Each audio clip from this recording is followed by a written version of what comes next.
जय हिंद साथियों, फिर से एक बार आप लोगों को जेपीएससी विद अमन की क्लास में स्वागत है। यह class generic political science semester 2 वाले स्टूडेंट के लिए हेल्पफुल रहेगा। आई होप यह क्लास आप लोगों को बहुत अच्छा लगेगा। आज का क्वेश्चन है कि मौलिक अधिकारों से आप क्या समझते हैं और भारतीय संविधान में मौलिक अधिकारों का वर्णन करें। ठीक है, इस टाइप का अगर क्वेश्चन आता है जो 20 मार्क्स का है, आप लोगों को सबसे पहले परिचय यानी इंट्रोडक्शन से स्टार्ट करना चाहिए। देखिए आप लोगों को परिचय यानी इंट्रोडक्शन कैसे देते हैं।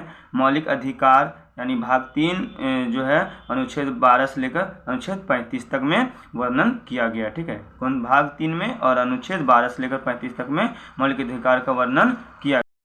मौलिक अधिकार का परिचय देखिए। ठीक है, वह है भारतीय संविधान के भाग 3 तथा अनुच्छेद 12 से लेकर 35 तक मूल अधिकार यानी मौलिक अधिकार की चर्चा की गई है। ठीक है, आप लोगों को याद रखना है। और 44वें संविधान संशोधन के द्वारा संपत्ति के मौलिक अधिकार को कानून अधिकार में बना दिया। मतलब जो संपत्ति का अधिकार था उसे कानून के अधिकार में क्या कर दिया गया, बना दिया गया। फलस्वरूप भारतीय संविधान में कुल 6 मौलिक अधिकार रह गए और इस पर विधि बनाने का अधिकार संसद को प्राप्त है। यानी मौलिक अधिकार पे विधि बनाने यानी कानून बनाने का अधिकार किसे है, संसद को है। आप लोग याद रखिएगा। अब आप लोगों को निम्न मौलिक अधिकार मतलब जितने भी मौलिक अधिकार हैं उन्हें आप लोगों को अनुच्छेद बाय अनुच्छेद करके आप लोगों को बताते हैं। देखिए, पहला मौलिक अधिकार है समानता का अधिकार, वह है अनुच्छेद 14 से लेकर 18 तक। ठीक है, आप लोगों को याद रखना है।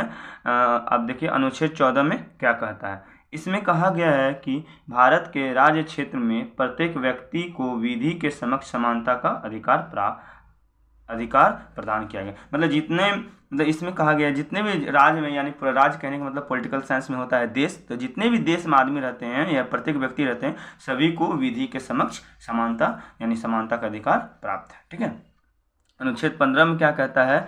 इसमें कहा गया है कि मूल वंश, जाति, धर्म, लिंग या जन्म के स्थान के आधार पर किसी भी व्यक्ति को साथ कोई भेदभाव नहीं किया जा सकता है। ठीक है, मतलब इसमें ये साफ साफ कहा गया कि लिंग, जाति के आधार पर किसी भी व्यक्ति को भेदभाव नहीं किया जा सकता है।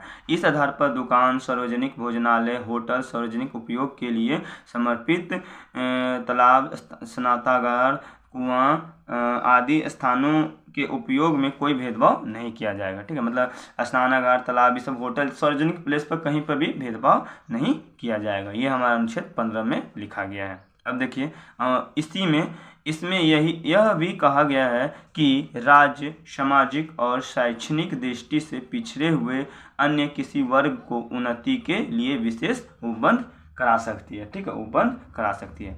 अब अनुच्छेद 16 में देखिए क्या कहा गया। इसके अंतर्गत कहा गया है कि राज्य के अधीन किसी पद पर नियोजन या नियुक्ति के संबंधित विषयों पर सभी नागरिकों के लिए अवसर की समानता होगी। अर्थात धर्म, मूल, वंश, जाति, जन्म स्थान के आधार पर नियोजन में कोई भेदभाव नहीं किया जाएगा। आप लोगों को ये आंसर जो बता रहे हैं यह अनुच्छेद बाय अनुच्छेद बता रहे हैं। आप लोग मौलिक अधिकार में अनुच्छेद बाय अनुच्छेद लिखिएगा तो आप लोगों को अच्छा मार्क्स मिलेगा। ठीक है, अब देखिए आगे अनुच्छेद 17।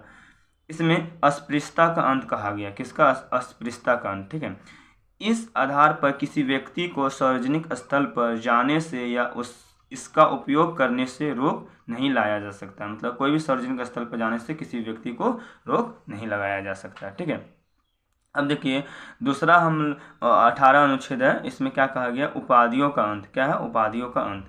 राज्य, सेना या विधि संबंधी सामान में सिवाय और कोई भी उपाधि प्रदान नहीं की करेगी। भारत का कोई भी नागरिक किसी विदेशी राज्य से कोई उपाधि स्वीकार नहीं करेगा। कोई भी व्यक्ति जो लाभ के पद पर है राष्ट्रपति के सहमति के बिना किसी भी विदेशी राज्य से उपाधि ग्रहण नहीं करेगा। मतलब विदेशी राज्य कहने मतलब कोई भी अलग देश से राज्य की उपाधि नहीं ग्रहण करेगा। ठीक है, अब देखिए आप लोग स्वतंत्रता का अधिकार। ठीक है, एक मौलिक अधिकार का सेकंड पार्ट है स्वतंत्रता का अधिकार, जो अनुच्छेद 19 से लेकर 22 तक में वर्णन किया गया भारतीय संविधान में। देखिए अनुच्छेद 19 में क्या कहता है। भारतीय संविधान के सभी नागरिकों को 6 अधिकार दिए गए हैं। ठीक है, 19 में 6 अधिकार दिया गया। पहला अधिकार क्या है कि विचार व अभिव्यक्ति की स्वतंत्रता, इसी के तहत प्रेस की स्वतंत्रता दी गई है। ठीक है, प्रेस की स्वतंत्रता। दूसरा यानी 19B में क्या कहा गया है, अस्त्र और शस्त्र रहित तथा शांतिपूर्ण सम्मेलन करने का स्वतंत्रता है। ठीक है, और 19C में क्या गया है, इसमें संघ बनाने की स्वतंत्रता दी गई है। और 19D में क्या गया, भारत के राज्य क्षेत्र के किसी भी भाग में निवास करने या बसने की स्वतंत्रता है। ठीक है। और 19E में क्या कहा गया है कि सभी नागरिक को भारत के किसी भी क्षेत्र में व्यापार करने की स्वतंत्रता होगी। ठीक है। और 19F में क्या कहा गया है कि संपत्ति अर्जित करने की स्वतंत्रता 21 मई 2005 ईस्वी को केंद्र सरकार ने सूचना विधेयक पारित करके अनुच्छेद 19A में सभी नागरिकों को सूचना पाने का अधिकार प्रदान किया है। ठीक है, सूचना पाने का अधिकार प्रदान किया। ठीक है। अब अनुच्छेद 20 में देखिए क्या कहा गया, उपाधियों के लिए दोष सिद्धि, उपाधियों के लिए क्या, दोष सिद्धि। ठीक है। किसी व्यक्ति को अपराध के लिए तब तक दोषी नहीं माना जाएगा जब तक यह सिद्ध न हो जाए कि वह किसी विधि के उल्लंघन किया, मतलब जब तक कि उसका यह सिद्ध नहीं हो जाए कि वह कोई भी कानून को तोड़ा है तब तक उसे अपराधी घोषित नहीं किया जा सकता है। ठीक है। अनुच्छेद 21 में क्या कहा गया, प्राण एवं दैहिक स्वतंत्रता का संरक्षण, मतलब इसमें कहा गया है कि किसी भी व्यक्ति को उसके प्राण या दैहिक स्वतंत्रता से विधि द्वारा स्थापित प्रक्रिया के अनुसार ही वंचित किया जाएगा, अन्यथा नहीं, अर्थात उसे अपने प्राणों की रक्षा करने की पूर्ण स्वतंत्रता है, मतलब अपना प्राण जीवन की रक्षा करने की पूर्ण स्वतंत्रता दी गई है। ठीक है। अनुच्छेद 21A में क्या कहा गया है, देखिए 2002 में 86वें संविधान संशोधन के द्वारा 21A को जोड़ा गया और जोड़ कर प्राथमिक शिक्षा के अधिकार को दिया गया और कहा गया कि 6 से 14 वर्ष के बच्चों को निःशुल्क और अनिवार्य शिक्षा प्राप्त करने का अधिकार है। ठीक है।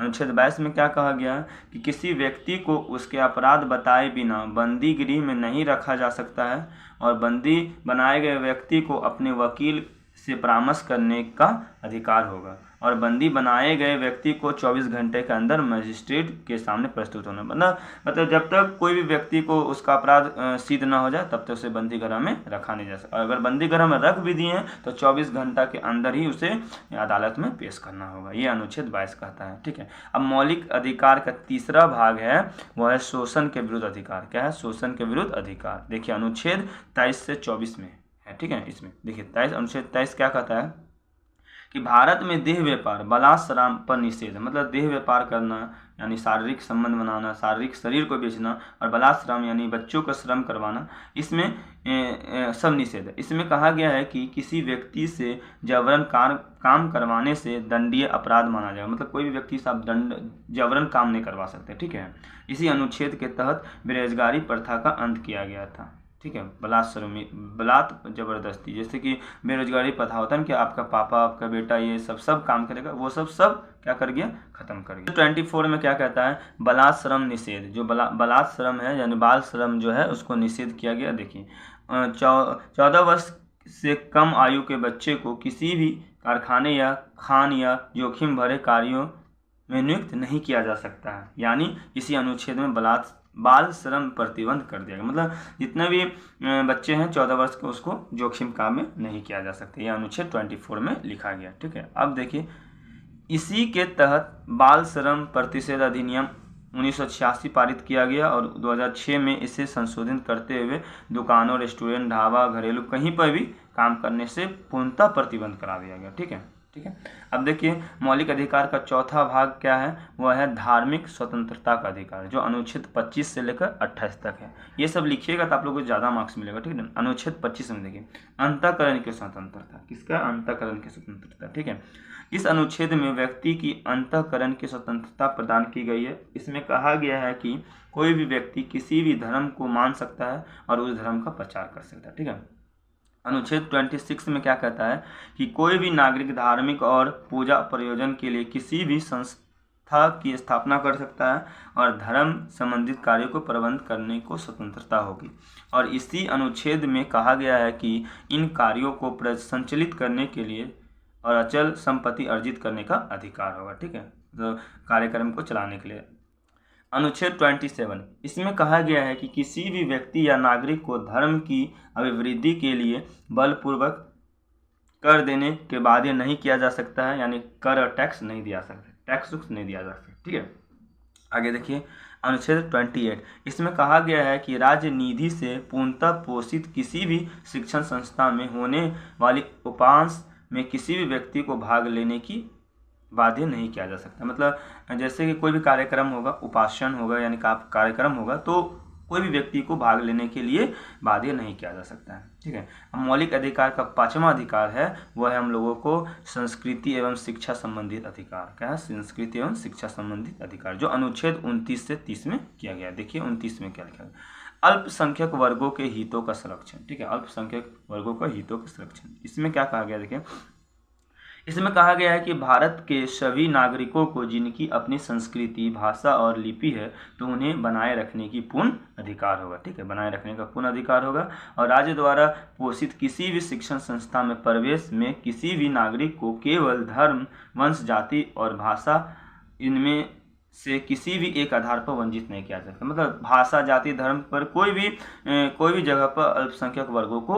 वंचित नहीं किया जा सकता। यह अनुच्छेद आप लोगों को 29 कहा गया है। ठीक है, 30 में क्या कहा गया है, देखिए इसमें कहा गया है कि सभी अल्पसंख्यक वर्गों को यह अधिकार प्राप्त है कि वे अपनी रुचि के शिक्षण संस्थाओं के स्थापना और उसका प्रबंध कर सकता है। मतलब अपना रुचि के अनुसार शिक्षा संस्थान खोल सकता है और उसका प्रबंध कर सकता हूँ। अनुच्छेद देखिए संवैधानिक उपचारों का जो अधिकार है उसमें वो 6ठा अधिकार आता है, ये मौलिक अधिकार में। ठीक है, जो अनुच्छेद 32 में लिखा गया। ठीक है, जो अनुच्छेद 32 में किया गया। ठीक है, अब देखिए अनुच्छेद 32 में क्या कहता है कि उच्चतम न्यायालय को अधिकारों के परिवर्तन के लिए 5 रीट जारी करने का अधिकार। कितना रीट जारी करने का अधिकार है? 5 रीट। वो कौन कौन सा रीट है, देखिए पहला है बंदी प्रत्यक्षीकरण, जिसको हेवियर कॉप्सर कहते हैं। दूसरा परमादेश, जिसको मैडम्स कहते हैं। तीसरा प्रतिषेध, जिसे प्रोहिबिटेशन कहते हैं। चौथा उत्प्रेषण, जिसे सीओटी कहते हैं।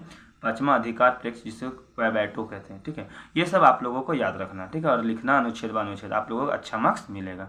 अब बंदी प्रत्यक्षीकरण क्या होता है, इसको देखिए।